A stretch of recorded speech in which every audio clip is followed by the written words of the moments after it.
Nous, citoyens chélois, citoyennes chéloises, demandons à la mairie de mettre tout en œuvre afin de réaliser, dans un délai raisonnable, sur les avenues de la Résistance et Foch, et rue Éterlé et Gambetta, une piste cyclable indépendante de la circulation automobile, sécurisée et adaptée aux familles. Aujourd'hui, cet axe est largement monopolisé par les véhicules motorisés et aucun aménagement n'est prévu pour les bicyclettes. Alors que dans de nombreuses villes, les coronapistes ont poussé comme des champignons, rien ou presque chez nous. Les personnes courageuses doivent faire avec, en roulant avec les voitures, qui n'hésitent pas à les frôler pour les dépasser. Il est donc impensable d'emprunter cet axe en famille avec des enfants. Nous nous mettons alors hors la loi en roulant sur les trottoirs. Alors même que la loi impose aux collectivités des aménagements cyclistes. De plus, cet axe Résistance et Foch est majoritairement emprunté comme un axe de passage.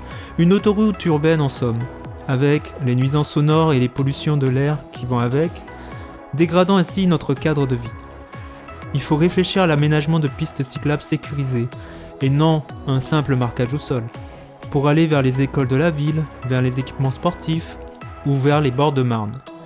De plus, nous demandons de déployer davantage d'arceaux, notamment proches des commerces.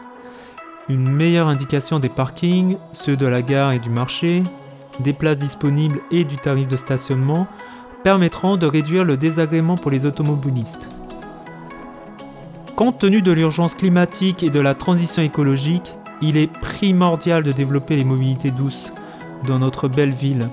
Développer une infrastructure adaptée permettra de réduire le réflexe tout voiture, d'augmenter le public cycliste et non l'inverse. C'est bon pour l'environnement, mais c'est aussi bon pour la santé, c'est bon pour le commerce de proximité. C'est bon pour un cadre de vie dynamique, familial et plus agréable.